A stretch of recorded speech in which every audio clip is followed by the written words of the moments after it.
Halo teman-teman, selamat datang di channel YouTube saya. Beberapa hari yang lalu, kita sempat dihebohkan oleh tindakan tidak manusiawi yang dilakukan oleh Ferdian Paleka beserta dua kawannya terhadap kawan-kawan Transpon di Bandung. Kita kembali dihebohkan dengan peristiwa tidak manusiawi lainnya atau peristiwa kekerasan lainnya yang kali ini menimpa Ferdian. Setelah sebelumnya dia sebagai pelaku yang merendahkan martabat manusia, kali ini dia yang mengalami tindakan serupa.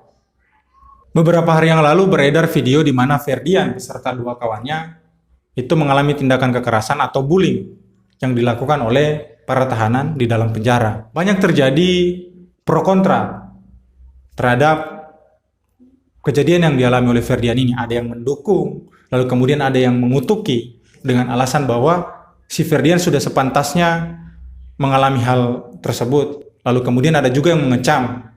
Bagi mereka, meskipun si Ferdian sudah melakukan tindakan tidak manusiawi, bukan berarti itu menjadi dasar bagi kita untuk melakukan tindakan yang serupa kepada Ferdian. Nah, ini yang kemudian membuat beberapa teman-teman saya meminta saya untuk membahas kasus Ferdian beserta dua temannya ini. Karena sebagai orang yang pernah dipenjara selama 2 kali, bagi teman-teman saya cukup tahu atau bisa menceritakan bagaimana sebenarnya sampai si Ferdian ini menerima bullying dari tahanan-tahanan lainnya. Untuk itu, saya akan sedikit memberikan pandangan saya terhadap kasus yang menimpa Ferdian beserta dua kawannya ini, berdasarkan pengalaman dan sepengetahuan saya selama kurang lebih 18 bulan di penjara. Kenapa kemudian si Ferdian ini mengalami tindakan kekerasan atau bullying begitu memasuki ruang tahanan? Yaitu karena si Ferdian ini masuk kategori atau kelompok orang yang strata kasusnya paling rendah atau paling banyak dimusuhi.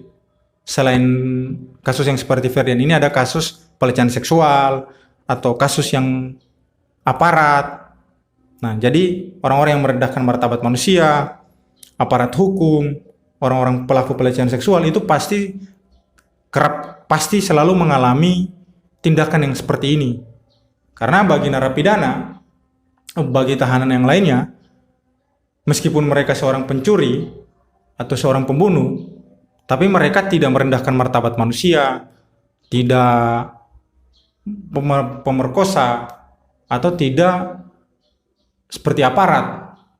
Kenapa kasus-kasus ini sangat dibenci? Karena berdasarkan beberapa pengakuan teman-teman saya selama di penjara, bagi mereka, meskipun mereka mencuri pelecehan seksual, merendahkan martabat manusia, lalu kemudian aparat yang terjerat hukum, padahal mereka penegak hukum, itu sulit untuk dimaafkan, atau memang wajar untuk kita musuhi. Lebih jelasnya seperti ini. Misalnya si A ini adalah pencuri.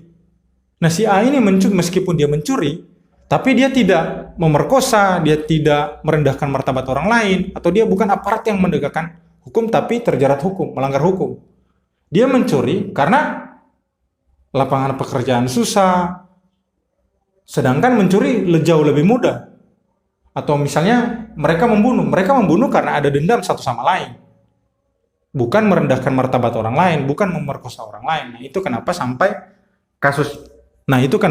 kasus ini, kasus seperti Ferdian ini sangat dibenci. Nah, itu alasan yang pertama. Kenapa sampai si Ferdian beserta dua teman-temannya ini mengalami tindakan kekerasan atau bullying di dalam penjara. Nah, yang kedua, orang-orang yang terjerat kasus seperti Ferdian ini menjadi tempat pelampiasan. Karena begitu memasuki ruang tahanan atau penjara, itu kan banyak banget masalah yang dialami oleh para tahanan yang lainnya. Misalnya masalah sama keluarga, masalah dengan keuangan, pokoknya banyak masalah yang mereka alami. Nah, ini yang membuat mereka gampang marah, gampang emosian lah. Sehingga ketika masuk orang-orang seperti Ferdian, masuk orang-orang pelaku pelecehan seksual, itu menjadi tempat pelampiasan. Mereka-mereka ini menjadi tempat pelampiasan.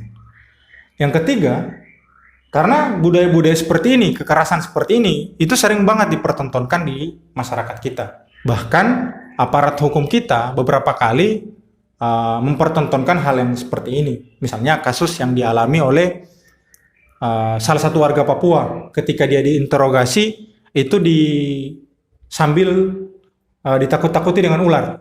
Nah, ini kan bentuk kekerasan yang sering dipertontonkan. Atau bahkan intimidasi-intimidasi lainnya yang dilakukan oleh pihak aparat kepolisian atau aparat penegak hukum selama proses penyidikan misalnya. Nah, ini yang menjadi beberapa alasan mereka ketika saya tanyakan kenapa hal-hal seperti itu mereka lakukan. Tapi tidak serta-merta setiap tahanan yang masuk itu mengalami tindakan seperti yang dialami oleh Ferdian beserta 2 temannya. Karena ya seperti yang saya bilang tadi, berdasarkan kasusnya saja. Kalaupun ada orang-orang di luar kelompok itu mengalami tindakan serupa, pasti akan ada yang membela. Saya kasih contoh misalnya, ketika saya masuk dulu, saya kan tidak sendiri tapi bertuju bersama kawan-kawan lainnya, bersama teman-teman lainnya. Nah, itu kami tidak masuk secara bersamaan, secara bertahap. Kami masuknya secara bertahap. Jadi saya terlebih dahulu masuk beserta 2 orang teman saya. Nah, ketika kami sudah berada di dalam, bertiga ini sudah berada di dalam lalu menyusul yang lain, itu mereka juga dibentak-bentak awalnya. Ayo, kamu jalan jongkok. Dibentak-bentak seperti itu. Tapi ketika saya sampaikan kepada orang-orang yang interak seperti itu bahwa mereka teman saya, itu langsung, oh ya udah nggak apa-apa, ini temannya Is, ini orang-orang teman-temannya Is. Nah, begitu juga dengan yang lain. Jadi ketika masuk ke ruang tahanan, begitu kamu menyampaikan bahwa kasusmu, misalnya kasus judi, nah itu tidak separah seperti yang dialami oleh Ferdian. Ferdian ini kan menjadi parah karena dia viral. Para tahanan yang sudah ada di dalam itu tahu dengan kasusnya karena seperti pengakuan pihak kepolisian ada HP yang diselundupkan ke dalam. Tapi di samping itu memang kalau di dulu waktu saya ditahan itu ada TV yang diberikan kepada kita, ada satu TV di ruang aula begitu, tempat kita menonton. Jadi informasi dari luar itu, apalagi yang viral di media itu bisa diketahui oleh tahanan yang ada di dalam. Nah, ini karena si Ferdian tengil, bagi mereka tengil juga, dan bagi saya juga tengil. Nah, itu dilakukan perpeloncoan. Itu masih sampai saat ini, budaya kekerasan seperti itu, budaya perpeloncoan seperti itu masih dianggap wajar di masyarakat kita. Ya tidak hanya di tahanan, tidak hanya di penjara, tapi di kampus-kampus, di sekolah-sekolah kita masih lihat banyak perpeloncoan, banyak kekerasan-kekerasan seperti itu. Nah, mungkin itu sedikit pendapat saya tentang kenapa sampai si Ferdian beserta 2 temannya ini mengalami tindakan seperti itu. Selanjutnya, tentang apa yang dialami oleh Ferdian, bullying atau kekerasan yang dialami oleh Ferdian, saya secara pribadi mengutuk hal tersebut. Di samping dia telah melakukan atau merendahkan martabat orang lain, ya dia juga berhak untuk dilindungi hak-haknya sebagai manusia. Bukan berarti ketika dia sudah merendahkan martabat orang lain, kita juga melakukan hal-hal seperti itu kepadanya. Karena poin utamanya itu adalah kita membenci segala bentuk perbuatan yang tidak menghargai hak-hak manusia. Nah, poin utamanya itu kan kita membenci segala bentuk perlakuan yang merendahkan martabat manusia, segala bentuk kekerasan. Poin pentingnya adalah di situ. Bukan balas membalas, bukan ketika orang lain melakukan kekerasan kita membalas dengan melakukan kekerasan, tidak. Karena itu tidak akan memutus mata rantai kekerasan atau bullying. Bagi saya, meskipun dia sudah menjadi tersangka, alangkah baiknya pihak aparat kepolisian atau aparat penegak hukum itu menghargai hak-hak Ferdian beserta 2 temannya sebagai tersangka. Karena kalau tidak demikian, itu sama saja aparat kepolisian tidak menghargai konvensi hak sipil dan politik sebagaimana yang diatur dalam Undang-Undang Nomor 12 Tahun 2005 dan juga melanggar konvensi menentang kekerasan dan perlakuan yang kejam sebagaimana yang diatur dalam Undang-Undang Nomor 5 Tahun 1998.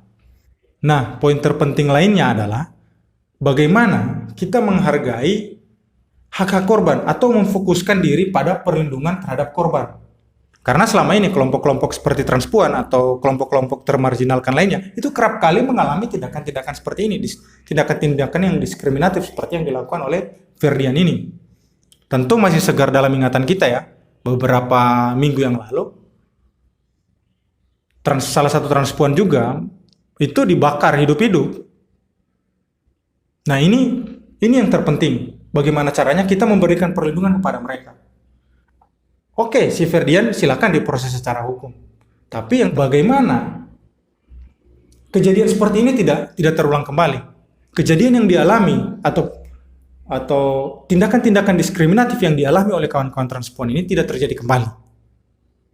Nah, itu yang paling terpenting. Karena kalau kita hanya memfokuskan diri pada pidana, memfokuskan diri pada penghukuman terhadap Ferdian, itu tidak akan menyudahi permasalahan pokoknya. Itu tidak akan memutus mata rantai diskriminasi yang kerap kali dialami oleh kawan-kawan transpuan atau yang termarginalkan lainnya. Mungkin itu sedikit tanggapan saya terhadap kasus Ferdian dan diskriminasi yang dialami oleh kawan-kawan transpuan ini. Semoga bermanfaat bagi teman-teman. Terima kasih, sampai jumpa di video-video selanjutnya.